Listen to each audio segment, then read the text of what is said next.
Alright everyone, and welcome to part 2 of episode 7 of Voodoo's Thoughts. We're talking about the insane few days of free agency and trades that happened in the 2011 NFL season because of the lockout.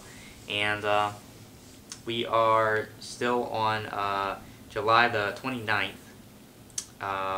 What happened that day? We just talked about the Ocho Cinco trade to the Patriots. Another trade happening on this day. The Panthers traded with the Bears to get tight end Greg Olsen. And it's an interesting trade because if you remember, before all this lockout happened, the Saints released Jeremy Shockey and the Panthers signed him. So it's a little strange that they're also picking up Greg Olsen. Why would they pick up two veteran tight ends? It seems a little odd. But obviously they want to help out Cam Newton. I don't know who's going to get the start there. It's going to be interesting to see those two long, blonde-headed guys go at it to see who gets that starting role. And again, it's an interesting trade, and I guess we'll see what happens. But this was an interesting move. The Texans decided to re-sign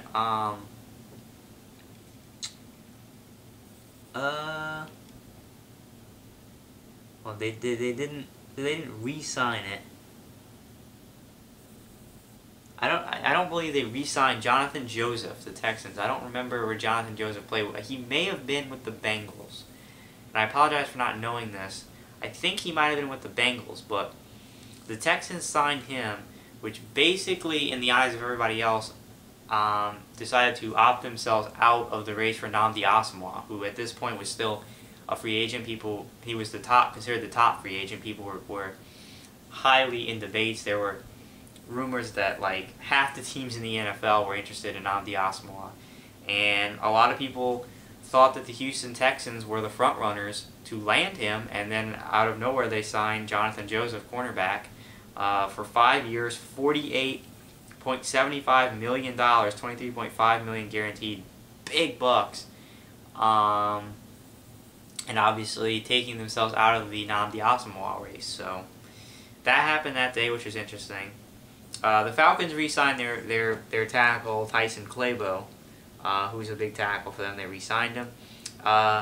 Also the same day that the Dolphins traded and got Reggie Bush, the Saints quickly got another scat back to replace him, running back Darren Sproles from the San Diego Chargers. And so kind of a lot of the same skill sets as Reggie Bush. Maybe he will give us a spark in the return game. The site I'm reading at right now gave that move an A grade, grade of an A. They really liked this move. I like it as well. Darren Sproles, proven to be a weapon in San Diego, and again very similar in skill set to a Reggie Bush, and we can use him in the same way that we use Bush as a decoy to throw off the defense, and again maybe he can help us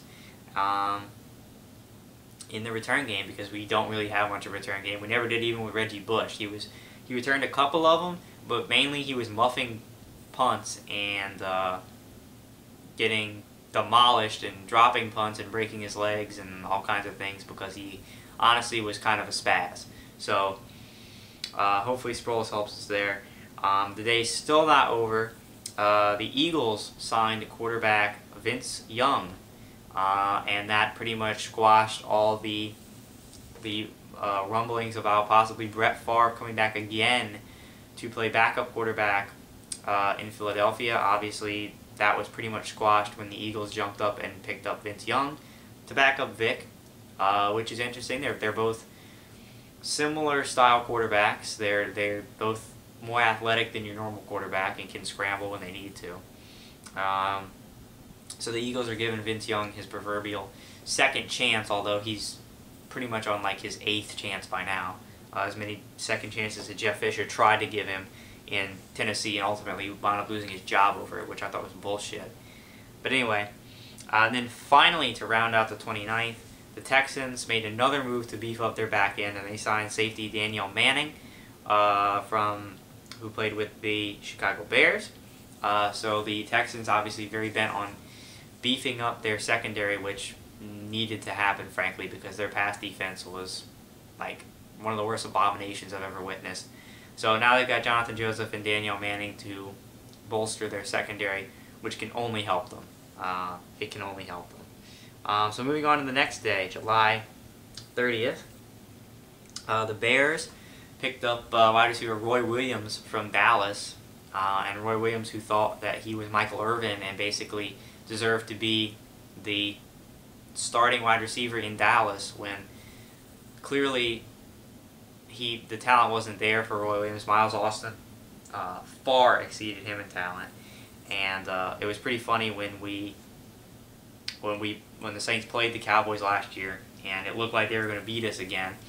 And Roy Williams, caught the ball close to the end zone, and if he had just gone down, the game would have been over. They would have ran out the clock, and then Roman Harper, I believe it was, stripped the ball right out of his hands and took it, and we wound up driving down the field and winning, all thanks to Roy Williams and his stupidity. So he got shipped out of there pretty quick. He's with the Bears now to give them a weapon. The Broncos picked up running back Willis McGahee out of Baltimore. Willis McGahee was the starter in Baltimore until Ray Rice came out of the netherverse of obscurity to become a very threatening back in the NFL, and McGahee just kind of took a back seat. So now the Broncos picked him up, and it's interesting to see whether,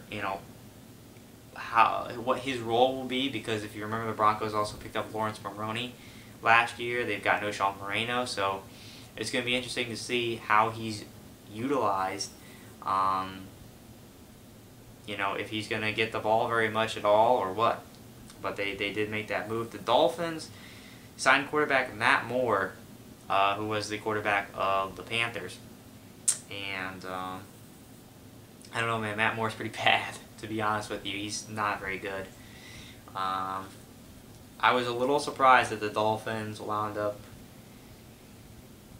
not really making a quarterback move, because I think if the Dolphins had a better quarterback than they have now, they would be, again, formidable. Not formidable, but they would be a better team, because they've got Brandon Marshall, now they've got Reggie, but Matt Moore, I don't know. That quarterback situation is still not very good, I think. For Miami, it really, there were huge talks that Miami was going to trade for Kyle Orton, and then they just kind of died. Everybody expected to hear the news that the Broncos were going to trade Kyle Orton to the Dolphins and adopt Tim Tebow as their starter in the face of the franchise, and it just never happened. The Dolphins never got it done, which is disappointing for them, because I think Kyle Orton's a good quarterback. I think the reason that he's unsuccessful in Denver is the fact that their defense lets the other team score like 50 points a game. If you look at Kyle Orton's fantasy numbers, are off the charts. He's throwing for like 400 yards a game and like 4 touchdowns, but the defense is letting their team score 1,000,000 points, so they always lose. And Orton, he does have an interception problem, but you got to remember that the Broncos are always behind, so he has to throw, 45, 50 times a game, because they're always behind, so they can't run the ball. So there's going to be interceptions. And I think that it would have been pretty interesting to reunite Kyle Orton and Brandon Marshall, who were teammates in Denver, but they never got it done. So that's Miami's loss.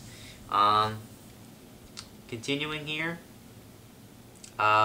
this is bad news for me, because I'm a Saints fan, but the Atlanta Falcons signed a deal with defensive end Ray Edwards from the Vikings, who is a very good defensive end. This I give it an A+ grade. I don't think I've seen an A+ grade on here until then. But, Ray Edwards is big time. He's a great end, and they've already got John Abraham. So they're going to be having Abraham and Ray Edwards next to one another. That spells nightmares for a quarterback. Whenever we play these guys twice a year, we're going to have all men on deck to protect Breeze, because this is a big signing for them. Ray Edwards is going to really cause some matchup problems. As if John Abraham doesn't, now you're going to have to worry about two of them coming from two sides of the quarterback. I think they're going to get home a lot of times this year. I think Atlanta's going to be a good team. I really do. And I think this signing is going to help them be a formidable team this year. And the NFC South is going to be interesting with us, Atlanta, and Tampa all being playoff caliber teams. It's going to be an interesting year in the NFC South, and this signing only makes it more interesting. The Cardinals signed a linebacker. They signed Stuart Bradley from the Eagles. Stuart Bradley, who was pretty injury prone over last year, didn't play hardly at all, and but the Cardinals taking a chance on him to make their defense better. The Jaguars signed safety Dwan Landry to improve their defense again. And here was the big signing everyone was waiting for. The Eagles inked the deal with Nnamdi Asomugha, and it was a 5-year, $60 million agreement with $25 million guaranteed. And let's not forget here, okay, that the Eagles also acquired Dominique Rodgers-Cromartie from the Cardinals, and they still have Asante Samuel. So now you've got potentially one of, if not the best, cornerback core in the NFL. And, you know, it used to be the Jets when you had Cromartie and Darrelle Revis, but I'm telling you, Asante Samuel, Dominique Rodgers-Cromartie, and Nnamdi Asomugha, that's a pretty intense group of players right there. And that just made their defense so much better. And they signed another end in Jason Babin. So, and they've got Michael Vick and all of those weapons on offense. So you better watch out for them Eagles in the NFC. I'm telling you, they're going to be a pain. And they are not a team that anybody wants to see on their schedule, especially come playoff time, because you know, that defense is going to be in lockdown mode. And it was looking like the Jets were going to get Nnamdi, which would like probably have made the best cornerback crew in NFL history, having the two best cornerbacks in the league together on the same team, and Nnamdi Asomugha and Darrelle Revis, and then also having Cromartie. That would have been ridiculous. Nobody would have been able to throw a pass against the Jets. Then it emerged that the Dallas Cowboys were the front runners, and everybody was debating Dallas or New York. Dallas or New York. And then all of a sudden, oh, he's an Eagle out of nowhere. No one was talking about the Eagles. They weren't even on the radar. They came out of nowhere and snatched up the Asomugha, and now they've got like the best team of corners in the NFL. So, cheers to them. I don't know where they got all this money to sign these guys for, but, you know, there it is. The Saints, we re-signed our safety Roman Harper, who's a starter. We needed to get that done. And the Rams, they signed wide receiver Mike Sims-Walker, who was a Jaguar, which is good for them. I've always felt that they needed a wide receiver, and they missed out on getting a lot of them. They didn't get Sidney Rice. Evidently, they didn't get Plaxico Burress. So they need targets for Matt Stafford. They got Mark Clayton, who's decent, but they needed another guy, and I like Sims-Walker. I think he's going to give them another weapon to use. There's a bunch of different things. That concludes July 30th, by the way. Going into yesterday, July the 31st, I'm looking, there's not a whole lot of big things here. The Eagles did sign Cullen Jenkins from the Green Bay Packers.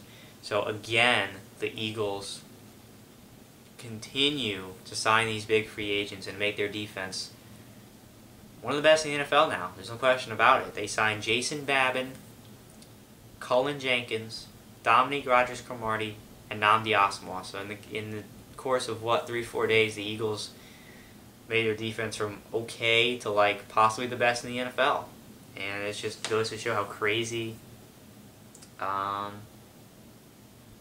this free agency has been. The Colts re-signed with Joseph Adai because Peyton Manning, being the stand-up guy that he is, took less money for that to happen. Not a lot of other people would have done that. Blah, blah, blah. The Bengals signed cornerback Nate Clemens, who I want to say was a 49er before this. I can't be certain about that. But yeah, the Titans signed a pretty decent linebacker in Barrett Ruud, who was with the Bucs, so I'm kind of happy to see him lead the division. He's going to Tennessee to help with their defense for sure. And then the Bears picked up Marion Barber, the ex-Cowboy, to be a running back there, because that was big news. Now these are saying that they're August the 1st updates, but it just turned August the 1st like an hour and a half ago, and these things were actually done on July the 31st. The Lions signed linebacker Stephen Tulloch, who was a Titan. Actually, here they gave him an A+ for doing that. Stephen Tulloch's pretty good, and he's going to help the Lions defense. The Jets are the ones who ultimately wind up landing Plexico Burress. There was a lot of speculation on where he'd go. People thought he was going to go back to the Giants, but instead he'll be playing in that stadium, but he'll be wearing green and white as a Jet. So they add another wide receiver weapon on their side. The Saints, we signed cornerback Fabian Washington, and from what it says here, he's injury prone. He was a Raven. We only signed him to a 1-year deal to help with the corners. I think it's a good signing. Fabian Washington's a veteran in the league, and he's solid. He's good as a nickel. We released Randall Gay, who was our nickel corner, so I think Fabian will do good things for us at the nickel spot. I think he's a decent signing. The Ravens signed fullback Vontae Leach, who is a Pro Bowl fullback who was a Texan. So that's gonna do good things for the running game with Ray Rice. To have a Pro Bowl fullback leading the way for Ray Rice is going to be highly beneficial to them. So good signing from the Ravens. We get the Cardinals signing another big tight end in Todd Heap, who was released from the Ravens. That's good news again for the Cardinals. They're going to increase their weapons for Kevin Cobb, increasing his chance of success in Arizona by giving him multiple targets now. The Packers re-signed James Jones. The Buffalo Bills signed the now ex-Packer Nick Barnett at linebacker to help them out, so that's big. The Bengals re-signed their own in-house convict Cedric Benson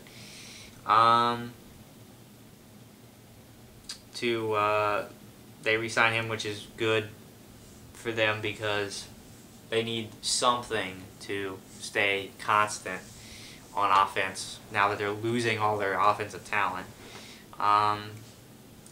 Another trade involving the Redskins.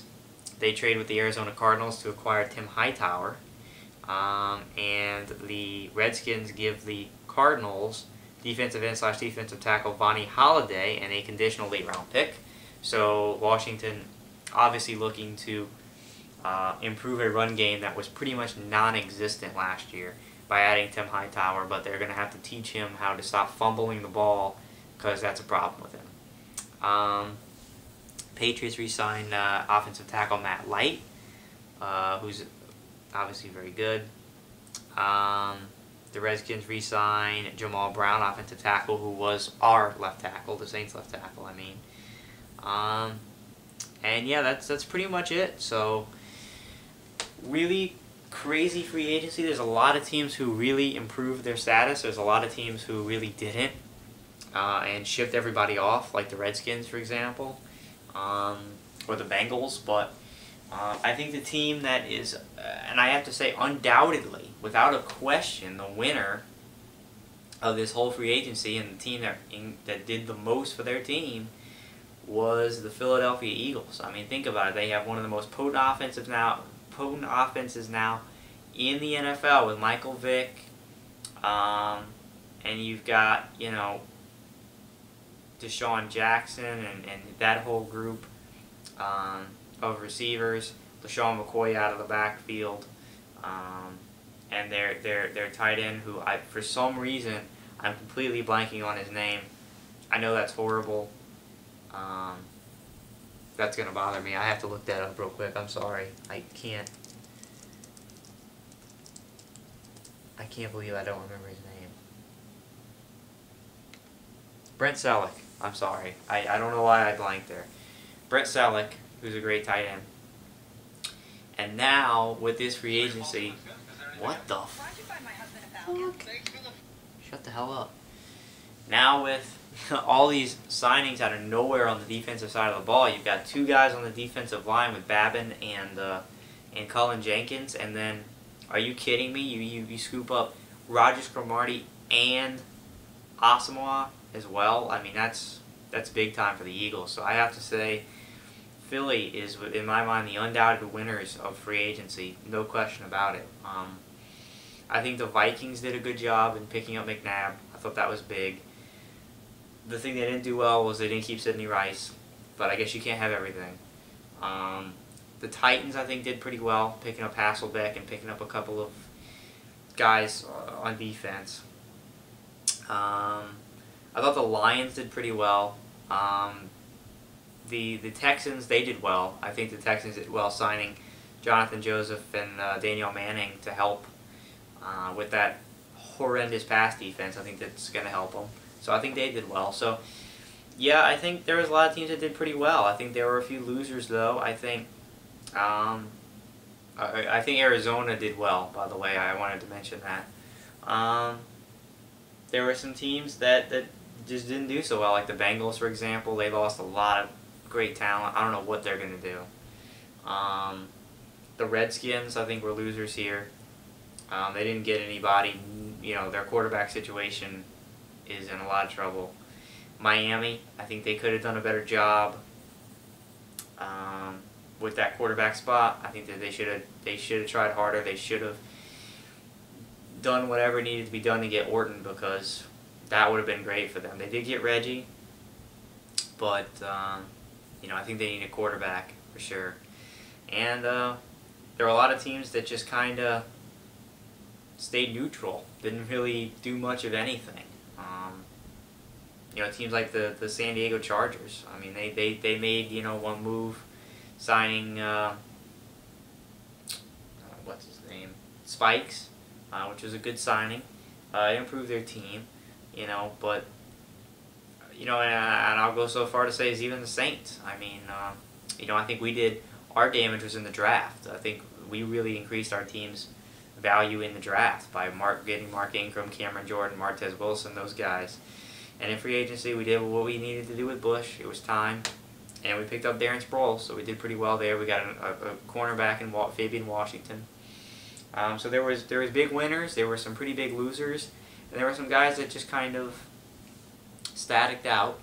You know, and there were guys, you know, a little bit of winners, a little bit of losers here and there. But it was an insane free agency. It was fun. It was fun watching this all unfold as an NFL fan. There's still some questions unanswered. We still don't know what's going to happen with Randy Moss. Is the first thing that comes to mind, and I'm sure there's some other names floating around, but he's the biggest one right now. For now, at least, it looks like Favre Watch is over.